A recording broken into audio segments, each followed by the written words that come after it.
What are you most excited for to see for Home Assistant or Nabukasa in 23? Well, it's the year of the voice, so that's exciting. That's for sure. But personally, I'm still excited for the little things. I'm always I love the little usability things like that just makes your life better every day. Like the big things and big like what are the big things coming? We often don't know as well, right? Like it is still an open source project. Sometimes somebody jumps up and creates something. This release local calendar is a great example. Like, hey, look at that. Somebody did the effort to like, wow, right? But I don't know. I like the little things. For example, like if you look back at last year, if you now make an automation and you select want to make a trigger on a state of an entity, then it will try to give you like the possible state options now. There's now a drop down instead of having to enter a piece of text. You can now select from it. I think that was a little improvement that is like insanely big, actually. And right now, I know that I'm working on a little bit for next release for January, which we allow sensors to provide for textual sensors to provide like a list of possible states they can have. So that part of the UI will work better. So if you select Moon, for example, if you have the Moon integration, as of the January release, it will give you a list of different Moon states, translated and all. Yeah. And these are the little things that I like to see and do. So I'm looking forward to a lot of those, like little UX improvements. Well, there's obviously a lot coming from the new UI stuff, which I'm excited for too, by the way. That's big too for the coming year. If you haven't seen it, go back and watch the State of the Open Home. There's like a big presentation in there from Matthias. Mm-hmm.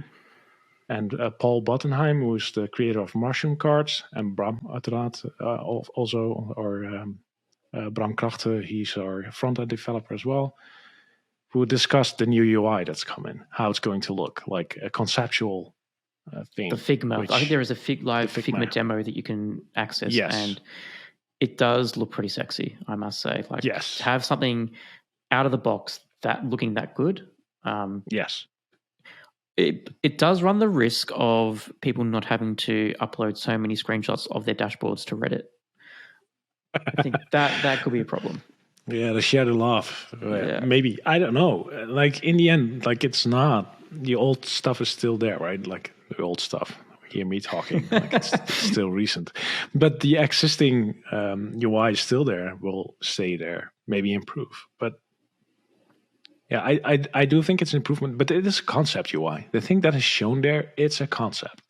And it helps like setting a feature, like where are we going? How are we getting there? We don't know. But the tile card is a great example of it. It's part of that. And I've seen a couple of things there, maybe landing in January or February, that's been being worked on right now. It just, it takes out the whole, I don't know, like the technical bit a bit more and makes it more sexy, friendly, elegant, things like that. I think it's more refined, if that makes sense. Like it doesn't seem like it's developer focused anymore as it used to be. Yes, it's still technical, but now I feel more I have more confidence in it because I know it's not just spitting back jargon to me. It actually knows what it's doing. And these are things that are happening all around the UI all day. Like this has been, we did like icons everywhere, like all sub menus and little menus now have little icons and coloring that are like a little bit standardized across Home Assistant. And these are just so many little things you don't see and realize that are just like changing the way you like consume subconsciously the interface. That's the stuff I'm looking forward to. And otherwise, I'm just looking forward to see whatever else anyone brings into the project, because that's exciting, as always. Like, I'm wondering, like, this release has the pad feeder. I'm wondering what's next.